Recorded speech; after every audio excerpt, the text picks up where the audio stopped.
cool cats and kittens, and welcome back to another episode of JaAR. JaAR, for those of you that may be new, stands for Joe. And Carol. Jesus, I did not think you were going to do that. Review. This is our twice weekly show where we review the Magic stories. And this week we are here on Halloween, so happy Halloween one and all. And we are here to review our first Brothers War side story with Chapter 1, Stronghold by Reinhard Suarez. My quick review at the top of this one is these stories seem to be really hitting it out of the park. This one was also great in its own way.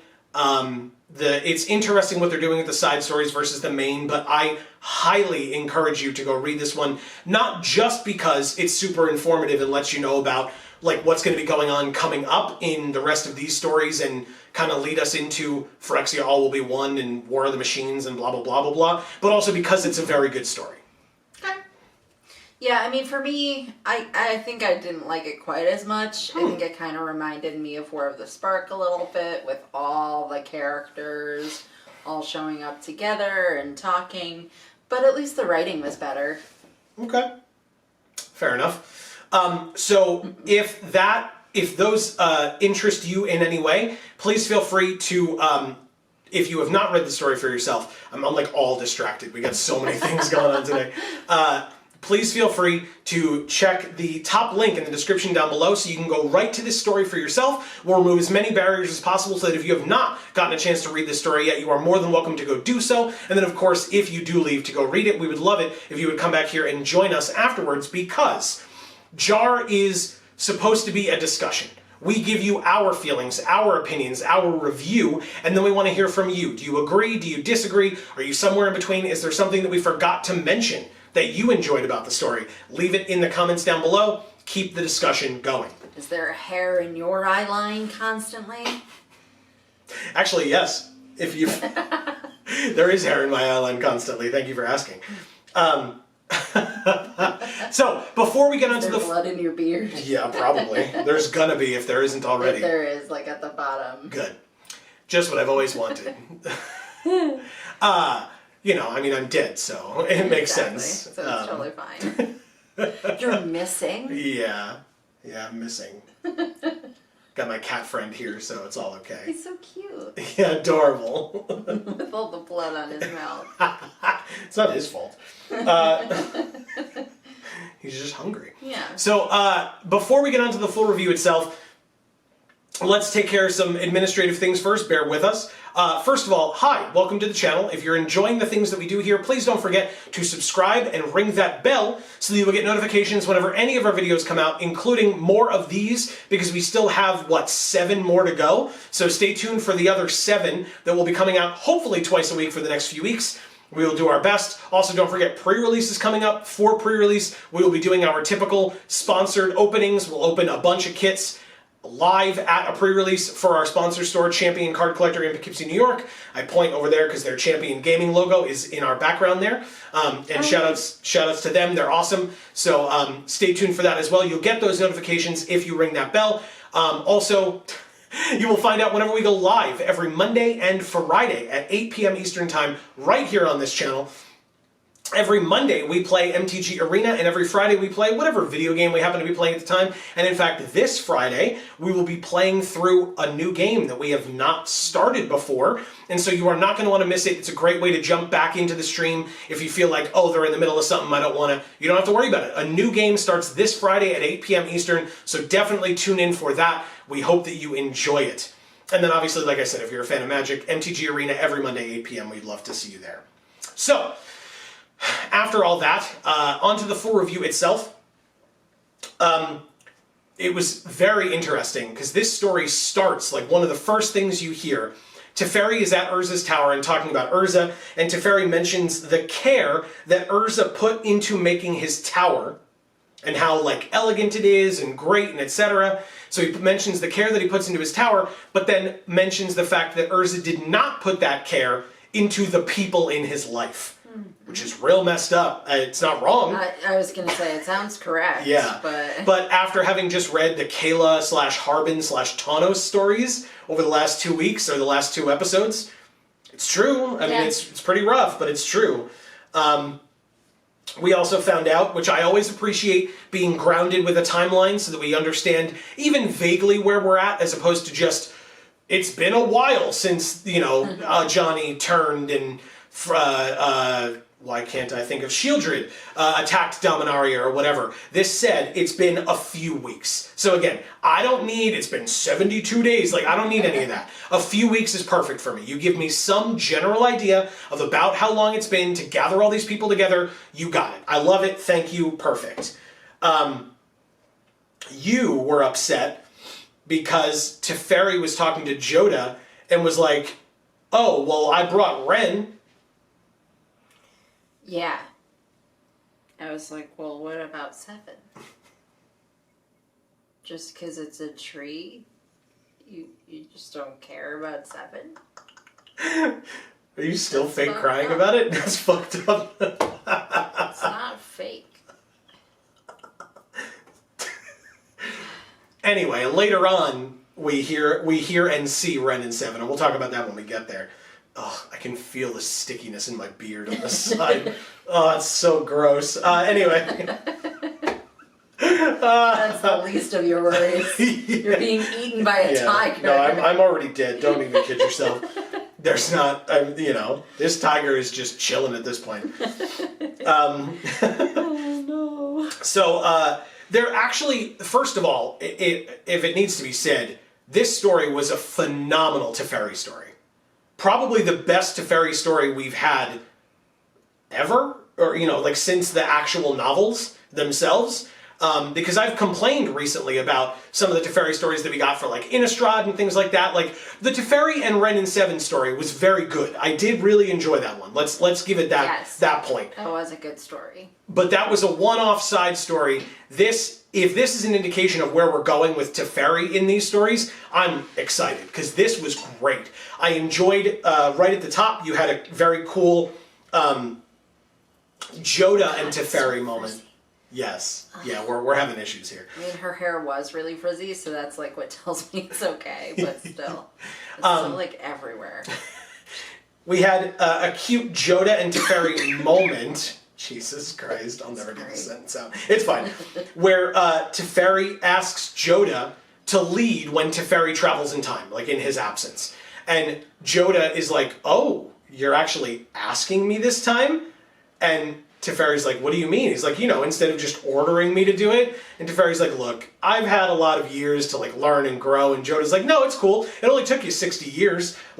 That's great. Yeah. That's really cool. Because it's basically Joda saying hey man, you haven't been always perfect. Just FYI, it's great that you're doing this. Thank you. And so... Well, but he's still not. He doesn't even acknowledge 7 as part of Ren, right? And that's after the amazing Ren and 7 story, where he learned the significance of 7, right? So, It's true. But he's on the right path. Exactly. Then, this story was super informative. So, this is a review, but also I'll list these things off. We get to, as Amy alluded to, this, I guess, was the part that you didn't like. For informational purposes, I appreciated it because I think very quickly it went through a lot of the characters that we haven't heard from in a while, and we get to hear, at least to a degree, how they're going to play a part in the upcoming fight against the Phyrexians. So we hear that Kaldheim and Ixalan are mobilized. We hear that Jace is on Ravnica asking for the guilds to help. Chandra is on Zendikar looking for Nissa, Amy's favorite. Yep. Saheeli is obviously helping out on Dominaria with the Time Machine and the Sylex, which she seemingly has just built a new Sylex. And then after that, she's going to go and kind of helm the defense of Kaladesh. Koth is alive, as many people had surmised that Koth was alive, but now we definitively hear that Koth is alive, and we hear it with Elspeth present as a former ally of Koth, and not necessarily former implying that they aren't any longer, but that she assumed he was dead. So, kind of like you. Yeah, exactly. You're assumed dead. but I'm actually alive, just gravely injured by this tiger. Jesus. Koth and the Mirrans are about to assault the Phyrexian core, which Elspeth is very upset by. And it sounded like at first that they were like gonna reconsider it because Elspeth really thought it was a bad idea. And then Teferi basically was like, look, if you have a better idea, I'll hear it. And nobody ever mentioned a better idea. So it was like, Teferi was like, look, this is our only plan. So it does seem like, we're doing it. Yeah, it does seem like that's what they're gonna do, which is, you know, we'll see how it goes, right? Right? Vivian is gonna first go to Jace to, I guess, check in with him and see what else he might need. And then she's gonna go to Ikoria. So, for folks who didn't read the Ikoria novels, right? Or novel, excuse me. She's going to go, and because the settlements are kind of always at each other's throats, she's basically going to go and tell them to cool it, because they need to, you know, figure out how to work together, because they're going to be assaulted, and somebody's going to try to murder them. Yes. And then finally we heard about Urabrask again, who we heard about on New Capenna, and Vivian kind of stated that Urabrask is communicating with the Mirrans to try and revolt, or plan this revolt. Eventually, Vivian mentions that not only is she recommending that they work with Urabrask, who is a Phyrexian Praetor, but she's recommending it because she got put into contact with Urabrask through Tezzeret. And that's when Kaya's like, nope, no way. Like, absolutely not. And again, they said it, and yet nothing different, so we'll see. Also, we find out that on Dominaria, so on the like plain word side of things, or the plain locked side of things, we have Joyra, who is in Shiv trying to get the dragons, the goblins, the Viashino, and the Gitu together to defend Dominaria / their part of Dominaria.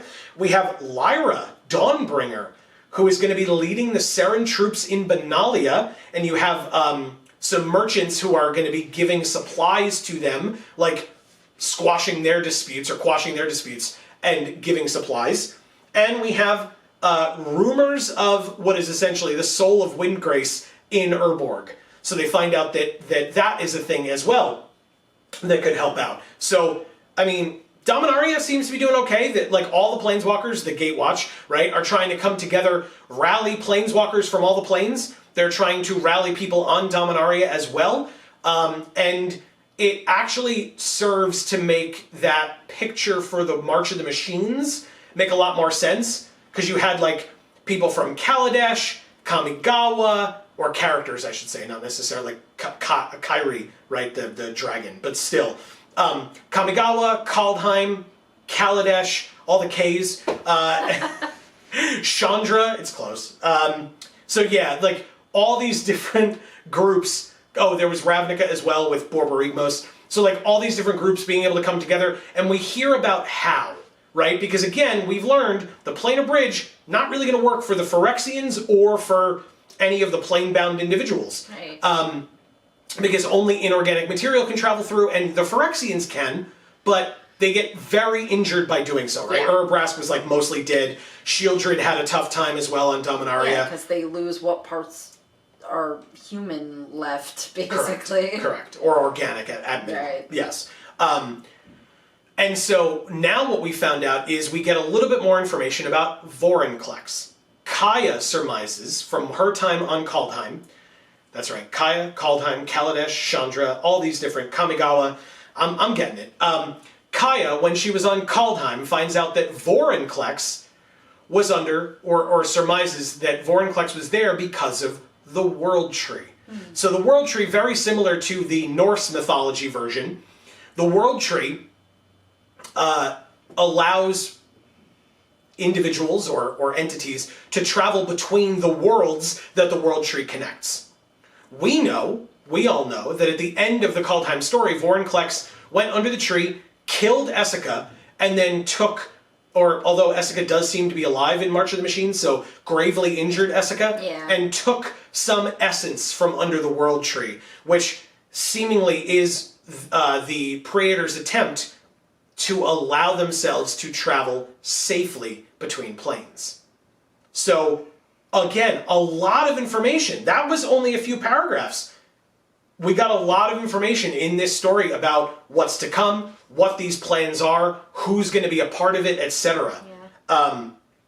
Which is good. I mean, I guess it seemed like you didn't really like this as much. Yeah, I mean, it's okay. Like, there were parts that were good, but and the story itself is informative and like pushes the story along a little bit. So you know, Okay. I wouldn't say it's unimportant to the. Stop doing that. I wouldn't say it's unimportant to like the flow of the story and understanding what happens. I think it is. Yeah. So. Okay. Yeah, I mean, I agree, right? I like that type of information as long as it's not, like, we've had stuff like this in the past, but, like, then we'll hear about it again and again and again, or like, it's not told to us, and they're like, remember this thing? And I'm like, no, I don't. Was I supposed to remember that thing? So, like, I'm glad that they've spaced it out here and mentioned it so that we know what's coming, etc., and we can be ready for that. And you know what? I like it because it's not just an information dump. There was that moment with Joda and Teferi in the beginning. There were those moments with Teferi and Elspeth that happened a couple of times. And then there was that moment with Teferi and Ren, which I'll get to in a second. But first, I wanted to talk about, and actually, there was even the moment with Teferi and Saheeli, right? Where Teferi is like, kind of referencing to Saheeli, like, look, I know I put you in an impossible position, but are you okay with doing this? And Saheeli's like, yes, I am. You know, it's not perfect, it's not easy, but I'm doing my best, and we can get this done. Right. And so there's these cool moments that Teferi... Which is what you want the people on your team to say. Exactly. But it's these cool moments that Teferi is having with all of his people, all of the, like, other people in this fight. And again, it's just good character work, it's good storytelling, like... And, like I said, it gives a lot of information out as well. So I think this story did everything that it was supposed to. That's why I like it so much. Right. We heard about, with regard to Ren, we heard about a new plane, at least a plane that I don't believe I've ever heard of before. Creedy, something like that, Cridhe. And it says that Ren and Seven were basking in the mana showers from the plane's clan tree. The C in clan and the T in tree were capitalized. That's its title, it's its name. But we found out about a new plane. Yeah. Every once in a while, they'll do that where they'll toss in a random name of a plane. It's possible that we never go there. I'm interested, but definitely not like, oh my god, when are we going to Creed? Like, I'd like to go to Vryn at some point soon first, but that's just me. But regardless, I mean, I'd also like to... Are they going to play Creed? Yes, of course they are. I would do the impression, but I'm gonna. Then nobody would go. I almost did, but then I was like, no, that's gonna sound horrible. I'm not gonna try. Oh my god! Leave your Creed impressions in the comments. Anyway. Yeah, upload videos to the comments of you singing. You used to be able to do that. You can't do that. Yeah, you can't do that anymore. That was many years ago. I'm showing my age there. Yeah, you can do like video replies or whatever cool. in the comments. Yeah. Old school. But yeah, I'm not clamoring for like let's go to Creed or Creedy or whatever. Then we get to Teferi and Ren. Like I said, that conversation was phenomenal. Okay. Right? The conversation with Teferi and Ren I really enjoyed. It was a very good follow-up, right? We really enjoyed their first story together. The side story was called, I looked it up, it was called Tangles for Midnight Hunt. I'm so trying not to look down too much because of the blood. I keep looking at it. I can't help it. Anyway, the Tangles side story from Midnight Hunt, I believe it was the first side story from Midnight Hunt, Innistrad Midnight Hunt. And that was great. Their interactions in that story were awesome. Like, we really enjoyed it. You can go watch our review of it. It is on the channel. Maybe I'll remember to put it up there. No promises, but you can click up there if you want to see it in the iCard. But something cracked when I just did that. Speaking of feeling old. Yeah. But yeah, this conversation in this story was awesome. Like, Teferi basically confesses to a lot of things. And I honestly don't know if we got more information here about what happened with Zalfir than we ever knew before. But at least, again, at least in recent memory, we absolutely did get the most information about how Zalfir was kind of poofed out of existence and what that, what occurred with that. And it was Teferi being kind of an arrogant ass. Yeah. And defying Urza, like making a promise to Urza, and then Urza shows up and he's like, okay, I did my part, where's yours? And Teferi's like, yeah, whatever, dude. And like makes Zalfir go away. And Teferi said, I didn't ask anybody what they thought of it, I just did it because I knew better. And he's regretting that now for many, many reasons. Yeah, I mean, long before Obviously. now, obviously. But Yes. But it takes us into these two quotes that you asked me to write down. Okay. So in this conversation with Ren, and then later in a conversation with Elspeth, right? Teferi is coming to kind of a lot of realizations about himself and, like, again, growing throughout the course of the story. You hear that, like, Joda is complimenting Teferi on what he's learned. Teferi is, like, worried about being a leader and whether he has it in him to lead, and being in Urza's tower. And so worrying that, like, he's going to become too much like Urza because now he is the one in charge. And so did Urza actually do what he had to do? Like, is Teferi going to slip towards that and or back into that of, like, doing what needs to be done for the greater good? Right. Consequences be damned. Yeah. And so at the beginning of the story, and then it's echoed towards the end, Teferi mentions something that Subira told him. So for people who are unaware, Subira is his wife, mother of Nyambi, his daughter. Nyambi, sorry if I said that incorrectly. And he mentions that a line that she always says is, get out of your head, look with your eyes. And I know you wanted me to talk about that. Yeah, but with the rest of it, though. Oh, with the other thing as well? Okay. Yeah, it goes so, with it. you got it. So, this quote is like, it cuts out unnecessary stuff in the middle, so allow it to be that, but here's the quote, basically. He'd always been so prepared, but now the words flowed out of him. I have a daughter, he said. If I waver, I doom Nyambi this very second. Then you know, said Elspeth, the terror that comes with hope. So, yeah, that whole section is pretty much the only thing about the story I really wanted to talk about, because It's very cool.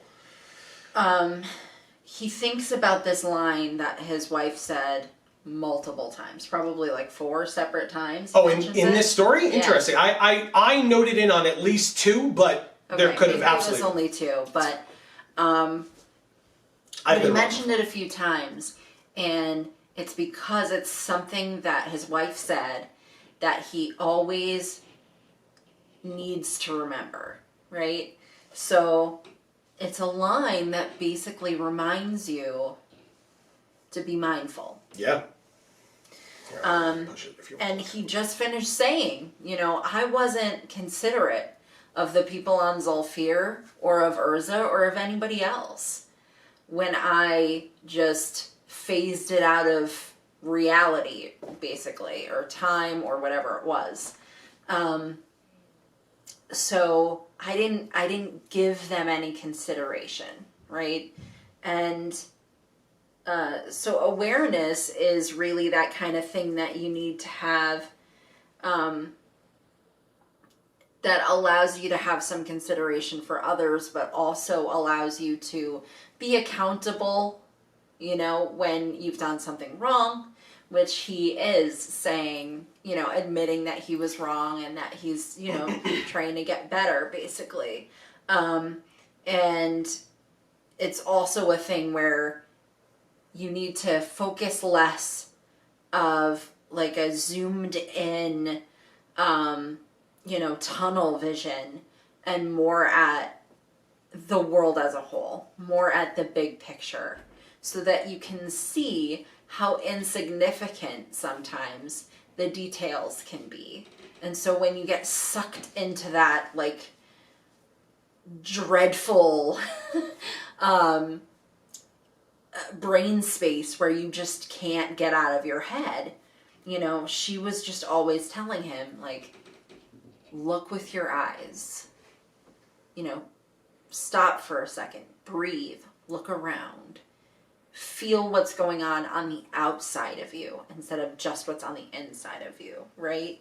And then the rest of these lines are kind of about him realizing what that means to him, right? Because he's like, where is it?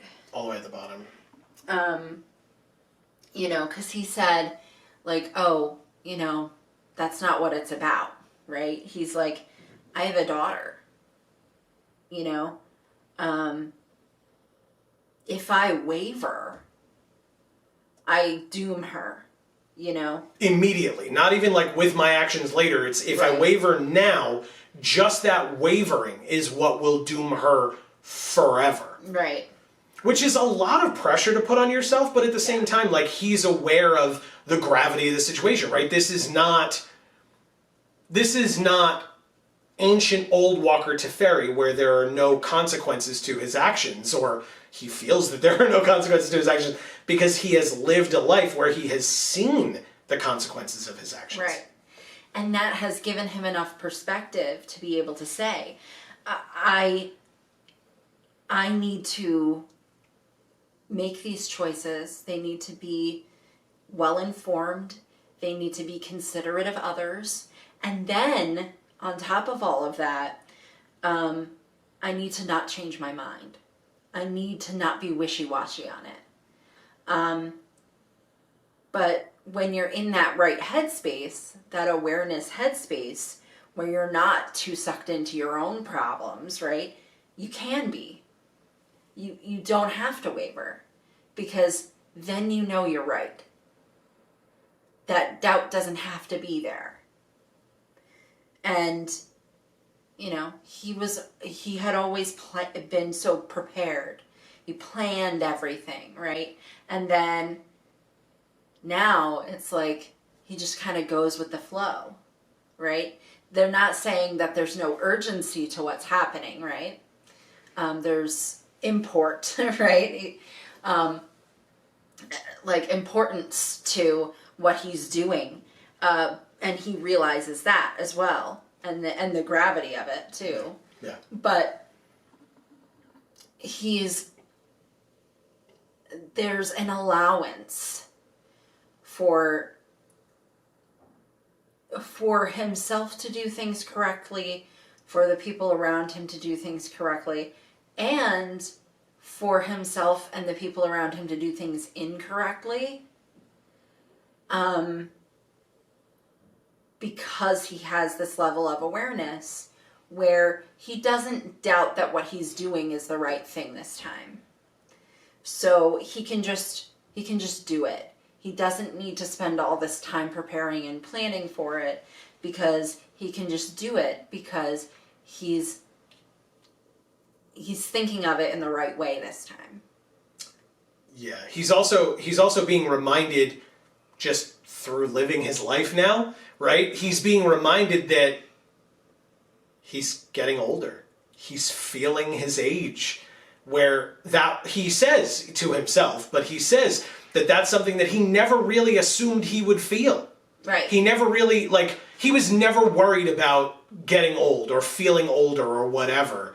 Well, he was a planeswalker. Exactly. You know, from before the mending. Right. A pre-mending planeswalker, so, for sure. You know, that wasn't a thing. Exactly. Exactly. And now all of these pre-mending I mean, we just had that situation with Sorin too. Yeah. Right? All these guys in this case, but I mean Liliana as well to a degree, so it's not just the men. Like, all of these old planeswalkers are waking up, right? And are realizing, like, oh, this is where I am now. This is the world we live in post-mending.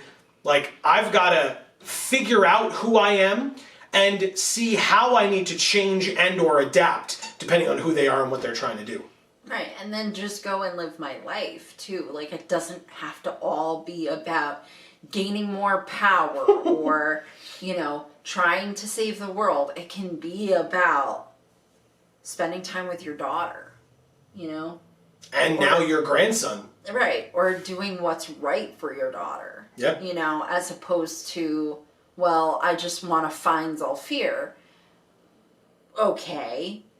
Or, you know, you want to be a good person going forward so that your daughter has a good life to live and has a good role model to look up to in you. Mm-hmm. Yeah. That's it. It is. And honestly, that's the last thing that we had to talk about with this story, because, again, cool character moments combined with just informative stuff. But, like I said, I think it did everything it needed to do. Yeah. It seemed like you liked it a little less than I did, or less than I did, but I really enjoyed it. And as with anything that we ever talk about or say, I want to hear from you. Did you really like it? Did you sort of like it and like certain parts of it? Or did you really not like it at all? Or somewhere in between? That's what the comments down below are for. Yeah, I think it just reminded me too much of War of the Spark because there were so many different characters in it that they kept on naming, and it felt too similar to that. Okay. And it put me there instead of, really being in the moment and looking with my eyes. Okay. The awareness of this story. My beard is so sticky. Yeah. Keep seeing it like stick to your shirt as you're trying to emote. Yep. Anyway, we have a party to go to, so we're going to be wearing these things for a while. But that is going to be the end of this particular video. Thank you so much for watching. I really hope everybody enjoyed. Hey, being able to sit here and talk about a planeswalker like Teferi, right? A character who I would argue, maybe it's just my opinion, that they have leaned a lot more heavily into Teferi in recent years. Which is nice. It is nice. It's about goddamn time.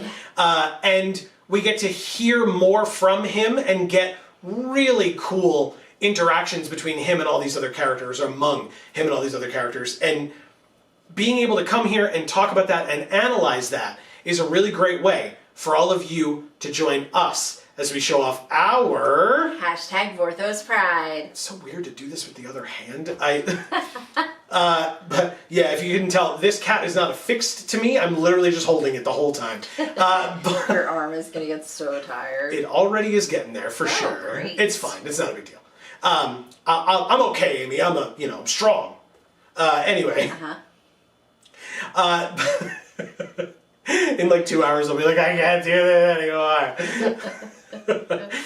So like I said, please don't forget, we would love it if you would join us on stream Mondays and Fridays at 8 p.m. Eastern, right here on this channel. Don't forget, we also have other channels.